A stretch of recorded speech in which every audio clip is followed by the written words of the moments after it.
Hello friends, good morning. நான் உங்கள் யாமினி தமிழோடு இணைவோம். இன்றைக்கி யாமினி பிரபு விலாகில் கொளத்தூரில் போயிட்டு ஃபிஷ் டேங்க் வாங்கிட்டு வந்தோம். அதை எப்படி அரேஞ்ச் பண்ணலாம், எப்படி கேர் பண்ணலான்றதை பார்க்கலாம் வாங்க. இந்த கல்கண்டு சைஸில் இருக்கு இல்லைங்களா, ஒயிட் அண்டு பிளாக்கு 4 பேக்கெட்ஸ், அதை வந்து சாண்டுன்னு சொல்லுவாங்க.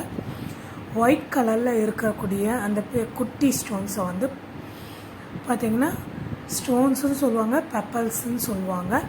பெரிய ஸ்டோன்ஸ் வந்து ஒயிட் அண்ட் பிளாக் இருக்குது. இது ஒவ்வொரு அந்த பேக்கெட்டும் வந்து பார்த்திங்கன்னா ஈச் 100 ரூபீஸுங்க. இந்த டேங்க் வந்து பார்த்திங்கன்னா 8 வந்து அந்த 8 இன்ச்சு திக்னஸ் உள்ள இந்த இது பார்த்திங்கன்னா 7500 சொன்னாங்க இந்த டேங்க்கோடைய ரேட்டு. டேங்க்கு ப்ளஸ் அந்த கீழே இருக்க கப்போர்டு சேர்த்து தான் சொல்கிறேன். அதுக்கப்புறம் பார்த்திங்கன்னா இந்த சாண்டையும் ஸ்டோன்ஸையும் தனித்தனியாக வாஷ் பண்ணி எடுத்து வச்சுக்கிட்டோம். வாஷ் பண்ணிவிட்டு தாங்க போடணும், எதையுமே அப்படியே போட்டுறக்கூடாது. அந்த டேங்கையும் ஃபுல்லாக ஒரு துணி வச்சு நல்லா வைப் பண்ணி தொடச்சி எடுத்துருங்க. க்ளீனாக தொடச்ச பின்னாடி தான் போடணும். ஏன்னா ஒரு சின்ன பாக்டீரியா வைரஸ் இருந்தாலும் ஃபிஷ்ஷால் வந்து ஆக்சிஜனை நல்லா சுவாசிக்க முடியாது, லைஃப்பும் வராது. அதனால் வந்து நல்லா வந்து அதை டேங்கையும் ஒரு கிளாத்தை வச்சு வைப் பண்ணி தொடச்சிருங்க. நல்லா தொடச்சிருங்க. தொடச்சிட்டு ஃபஸ்ட்டு வந்து சாண்டு நல்லா ஈக்குவலாக ஸ்ப்ரிட் பண்ணிட்டோம். அதுக்கப்புறம் ஒயிட் கலர் ஸ்டோன்ஸை நல்லா ஈக்குவலாக ஸ்ப்ரிட் பண்ணாங்க.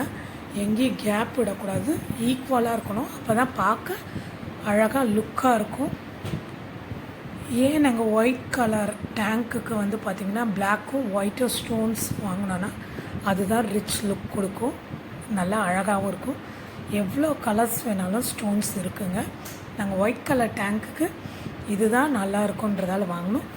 நெக்ஸ்ட்டு வந்து பார்த்திங்கன்னா பெரிய ஸ்டோன்ஸ் இருக்கும் இல்லைங்களா, பிளாக் அண்ட் ஒயிட்டு, அதை அங்கே வச்சுக்கிறோம். ஒரு ஒயிட் ஸ்டோன்ஸ் ஒரு பிளாக் ஸ்டோன்ஸுன்னு ஈக்குவலாக அந்த டேங்க் வந்து ஸ்ப்ரிட் பண்ணி வைக்கணும் கரெக்டாக. அப்போ தான் பார்க்க நல்லா அழகாக இருக்கும். அதை வச்சுட்டு ஆர்டிஃபிஷியல் பிளான்ட் ஒன்று வாங்கியிருந்தோம். அது 450ங்க. அதை வந்து சைடில் வச்சுக்கிறோம். எதுக்கு லைவ் பிளான்ட் வாங்கலைன்னா அது எப்படி வளர்க்குறதுன்னு எங்களுக்கு தெரியலங்க. அது வந்து வளர்க்க தெரியணுன்றாங்க. தெரிஞ்சால் தான் அது உங்களால் வந்து அதை வளர்க்க முடியும். ஃபஸ்ட்டு எடுத்தோடனே அதை நீங்கள் வந்து வளர்க்க ட்ரை பண்ணாதீங்க. ஃபஸ்ட்டு ஃபிஷ்ஷை வந்து நல்லா வந்து மெயின்டைன் பண்ணி கொண்டு வாங்க. அதுக்கப்புறம் இந்த லைவ் பிளான்ட் போடலாம் அப்படின்ற மாதிரி அவங்க ஐடியா சொன்னாங்க. அதனால் ஆர்டிஃபிஷியல் பிளான்ட் வாங்கிட்டோம். நெக்ஸ்ட்டு வந்து பார்த்திங்கன்னா இப்போ தம்பி வந்து உள்ளே விடுறாங்க இல்லைங்களா டாய்ஸு, அது எப்படின்னா மேலே ஒரு பலூன் மாதிரி இருக்குங்க, ஹாட் பலூன் இருக்கும் இல்லைங்களா, அந்த மாதிரி இருக்கும். அது மேலேயே மிதக்கும். அந்த பலூனுக்கும் இந்த டாய்ஸ்க்கும் நடுவில் ஒரு ஒயிட் கலரில் ஒரு ஒயர் மாதிரி வரும். அது வந்து அந்த மேலே இருக்கிறதோடு நம்ம கட்டிட்டோன்னா அந்த பலூன் மேலேயே இருக்கும், டாய்ஸ் மட்டும் நடுவில் இருக்கும். பார்க்க அழகாக இருக்க பாருங்கள். ஒரு மிக்கி மவுஸ் டாய்ஸும் ஒரு டால்ஃபினும் பேட்மேனும் டாய்ஸும் இருந்தது. இது 3 நிறைய டாய்ஸ் இருக்குங்க. பசங்களுக்கு இது தான் பிடிச்சிருந்ததால் வாங்கிட்டோம். இதெல்லாம் லைட்டோடு வரும். ப்ளஸ் வந்து நம்ம ஃபால்ஸ்லேருந்து தண்ணி எப்படி வருமோ அந்த மாதிரி வரும் மோட்ரு போடும்போது, ஃபில்ட்ரு ஆன் ஆகும்போது. நெக்ஸ்ட்டு அந்த ஃபில்டர்லேருந்து பபுள்ஸும் வரும்.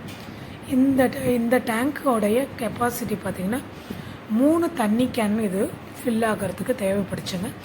நம்ம எப்படி ஃபில் பண்ணோன்னா, இந்த வந்து ஃபில்ட்ரு இருக்கு இல்லைங்களா, அந்த ஃபில்ட்ரு முழுகிற அளவுக்கு அந்த தண்ணி இருக்கணும். ஃபில்ட்ரு வந்து தண்ணி கம்மியாச்சுன்னா நம்மளுடைய ஃபில்ட்ரு வந்து சீக்கிரமாக ரிப்பேர் ஆகிடும். அதனால் அந்த ஃபில்ட்ரு முழுகிற அளவுக்கு தண்ணி ஊற்றணும். அதே போல் டெய்லி ஒரு ஜக் வந்து ஊற்றிட்டே இருக்கணும். ஏன்னா அது ட்ரை ஆகிட்டே இருக்கும் ஹீட்டால். அதனால் நம்ம என்ன பண்ணோன்னா ஒரு ஜக்கு தண்ணி ஊற்றிட்டே இருக்கணும். ஆரோ வாட்டரும் கேன் வாட்டரை தவிர வேறு எந்த வாட்டரும் யூஸ் பண்ணிங்கனாலும் ஃபிஷ்ஷோட லைஃபு அதிகமாக வராது. இந்த மாதிரி கலர் லைட்ஸ் இருக்கும். எல்லாமே இதோட அட்டாச் தாங்க. இதுக்காக நாங்கள் தனியாக எதுவுமே பே பண்ணலைங்க. அதுக்கப்புறம் வந்து பார்த்திங்கன்னா இந்த தண்ணி நம்ம ஊற்றிட்டு ஒரு ½ hour கழிச்சு 1/2 கழித்து அதில் வந்து இந்த மாதிரி ப்ளூ கலரில் இருக்கக்கூடிய ஒரு லிக்யூட் வாங்கிட்டு வந்திருக்கோம். 10 ட்ராப்ஸ் அதில் விடணும். எதுக்காக இந்த ட்ராப்ஸ் விடுறேன்னா, நம்ம அந்த தண்ணியில் இருக்கக்கூடிய பாக்டீரியா, வைரஸ்ஸு, இல்லை கண்ணுக்கு தெரியாத நிறைய கிருமிகள் இருக்கும். அதெல்லாம் இந்த மெடிசன் ஊற்றுறதால இறந்து போயிடும். இந்த மெடிசன் ஊற்றி 1 hour கழித்து தான் நம்ம ஃபிஷ்ஷை என்ன பண்ணணும்னா, நம்மளுடைய வீட்டில் இருக்கக்கூடிய அந்த தண்ணியோட டெம்ப்ரேச்சரும் கடையில் இருக்கக்கூடிய அந்த ஃபிஷ் வளர்ந்துச்சு இல்லைங்களா, அதனுடைய டெம்ப்ரேச்சரும் அது உடனே அடாப்ட் பண்ணிக்காது. அதனால் அந்த ஃபிஷ்ஷு வாங்கிட்டு வர அந்த கவரோட அந்த தண்ணியில் நம்ம ஊற்றணும் இல்லைங்களா, அந்த தண்ணியில் வச்சிடணும். வச்சு ஒரு 1/2 hour கழிச்சிட்டு தான் அந்த ஃபிஷ்ஷை வந்து நம்ம கவர்லேருந்து எடுத்து இந்த மாதிரி விடலாம். கவரில் இருக்கக்கூடிய தண்ணியோடு ஊற்றாதீங்க. கவர்லேருந்து ஒன்று உங்களுக்கு நெட்டு போட்டு எடுத்து விடுறீங்கன்னா விடுங்க, இல்லை இந்த மாதிரி கையில் போட்டு விடுங்க. ஓகேங்களா? அங்கே பாருங்கள் ஃபால்ஸ் மாதிரி வருது, பபுள்ஸ்லாம் வரும். ஃபிஷ்ஷு பாருங்கள் கொஞ்சம் வந்து ஃபஸ்ட்டு விடும்போது கொஞ்சம் நீந்தறதுக்கு கொஞ்சம் பயப்படுது. ஒரு 5 to 10 minutes ஆகினோடனே அது நல்லா ஜாலியாக நல்லா நீச்சல் அடிக்க ஆரம்பிச்சிச்சு. அதுக்கப்புறம் பார்த்திங்கன்னா ஒரு ஊட்டச்சத்துன்னு சொல்லிட்டு ஒரு எல்லோ கலரில் ஒரு ட்ராப்ஸ் மாதிரி கொடுத்துருந்தாங்க. அது 1 month ஒன்ஸ் தான் போட சொல்லி கொடுத்துருந்தாங்க. அது ஒரு 2 இல்லைன்னா 3 ட்ராப்ஸ்ன்னு நினைக்கிறேன், மேபி இருக்கலாம். அது விட சொல்லியிருந்தாங்க. அதை நாங்கள் இப்போ விட வேணான்ட்டு வச்சுட்டோம். இவ்வளோ ஃபிஷ்ஷுக்குமே 1/2 teaspoon தான் ஃபுட்டு போடணும். ஒரு நாளைக்கு ஒரே டைம் தான் போடணும். அதே போல் இந்த டேங்க்கில் இருக்கக்கூடிய தண்ணியை 6 month கழித்து தான் க்ளீன் பண்ணலாம் அப்படின்ற மாதிரி சொல்லியிருந்தாங்க. அதே போல் இந்த டேங்கை க்ளீன் பண்ணாமல் அதில் இருக்கக்கூடிய தண்ணியை இது வந்து அழுக்கை வந்து ரிமூவ் பண்ணுறதுக்கு பார்த்திங்கன்னா, டேங்க்கில் இருக்கக்கூடிய அழுக்கை மட்டும் ரிமூவ் பண்ணுற மாதிரி ஒரு பம்ப்பு இருந்ததுங்க. அது 100 rupees சொல்லியிருந்தாங்க. அந்த பம்பை உள்ளே விட்டுட்டு ஜஸ்ட்டு ப்ரெஸ் பண்ணால் அதில் இருக்கக்கூடிய அழுக்கை மட்டுமே ரிமூவ் பண்ணுன்ற மாதிரி சொல்லியிருந்தாங்க. அதுக்கப்புறம் ஒரு ஸ்பாஞ்ச் கொடுத்துருந்தாங்க. அதுவும் 120 rupees சொல்லியிருந்தாங்க.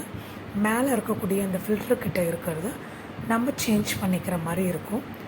அதுக்கப்புறம் ஃபுட்டு வந்து பார்த்திங்கன்னா இதோட ஃப்ரீ தான். இந்த டாய்ஸ் மிக்கி மவுஸு அந்த இருக்கக்கூடிய டாய்ஸும் ஃப்ரீ தான். அதுக்கப்புறம் இந்த ஃபில்டருக்கு தேவையானதெல்லாம் ஃப்ரீ தான். நெட்டு ஃப்ரீ தாங்க. இதெல்லாம் வந்து அந்த இதோடு வந்துடும். இந்த ஃபிஷ்ஷுங்களும் ஃப்ரீ தான். இதில் என்னென்ன ஃபிஷ் விட்டுருக்கேன்னா, tetra, zebra, guppies, golden fish, mollies, இந்த 5 ஃபிஷ்ஷோடைய பேர்ஸு ஒரு 5 மட்டும் விட்டுருக்கோங்க. நல்லா இருக்குது. இது போல் வீடியோ பார்க்க யாமினி பிரபு விலாகை லைக் பண்ணுங்கள், ஷேர் பண்ணுங்கள், சப்ஸ்கிரைப் பண்ணுங்கள். இந்த வீடியோ பிடிச்சிருந்தா உங்கள் ஃப்ரெண்ட்ஸ் அண்ட் ஃபேமிலிக்கு மறக்காமல் ஷேர் பண்ணுங்கள். Bye friends.